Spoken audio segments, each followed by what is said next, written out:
Welcome to the Rusted Garden. It's mid-September and this is my herb garden. It's about 10 years old. It's kind of beat up. It's overgrown with perennials. You can see the white-tipped plants are chives, garlic chives that freely seeded themselves. And I'm basically going to empty out this whole part of the garden and reframe it with some raised beds and fix it up so that come next spring I have a better herb garden.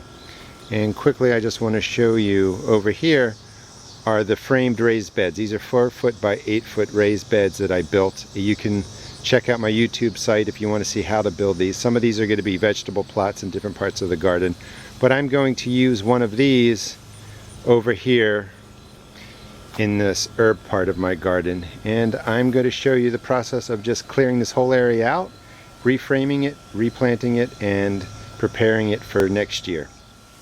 The hardest part about the project is removing everything out of the area that you're cleaning up.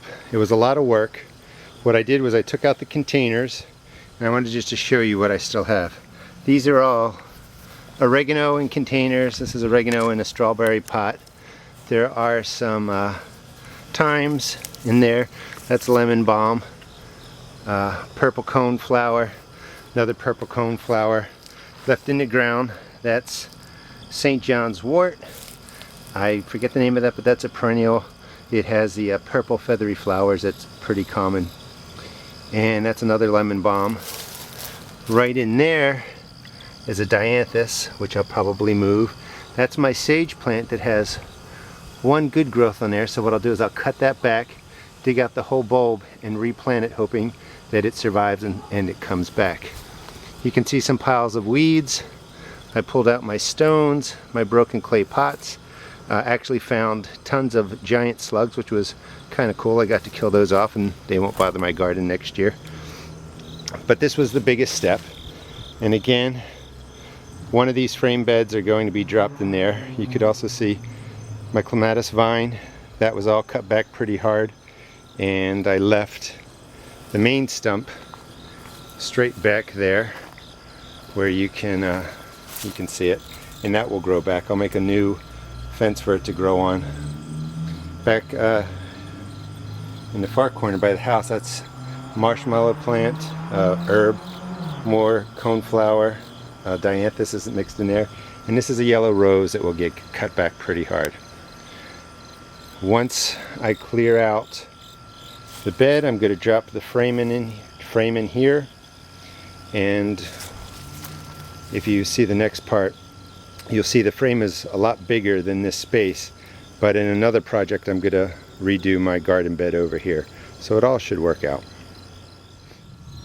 So here's the 4-foot by 8-foot frame dropped in.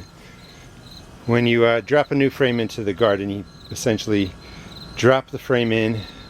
You can trace the inside of the frame with dirt. You can use spray paint, you can use flour, but you're just dropping the frame where you want it to be, and then you're sort of painting the inside so you can tell where to dig out a trench so that when you drop your frame in, it lies mostly even. I'm going to get a level and make sure that the frame is, well, level, and then I will adjust it accordingly. Another thing that I took out of my garden were these rhizomes of bearded iris. They're going to get cut back and they're going to be dropped into the garden. What I think I'm going to do is, this frame here is going to be most of the herbs, and any flowers or perennials that are left are going to go back in there behind the frame, and I'll probably just mound that area with mulch and dirt and put the perennials back there.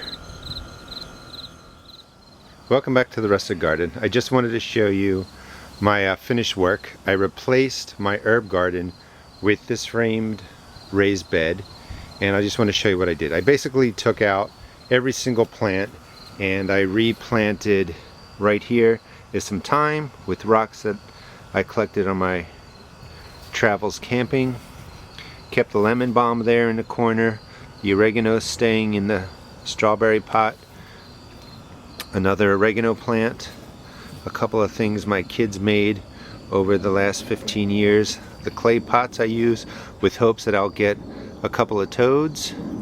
Back there's the sage plant I was able to save. Some chives.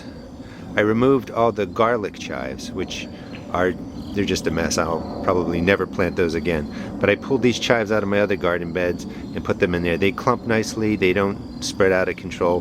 They're really good to have in your herb garden. Some more oregano. Back there is white coneflower, echinacea. Back there is, I keep blanking on that plant, but it's a perennial. Purple flowers, another lemon balm.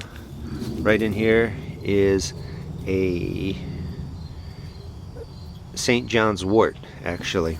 And then I moved my garden boxes around, which are filled with lavender, daisies, carnations, a couple more coneflowers back in there, and I planted some more oregano right there, and took my yellow rose down. But one of the things that you can do with raised beds is you can frame them out around the house.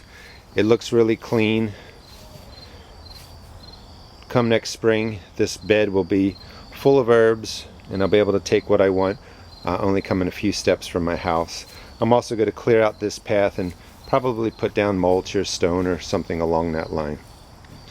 If you enjoyed this video, please check out my blog at www.therustedgarden.blogspot.com, and also check out my YouTube videos. I now have nearly 90 garden videos.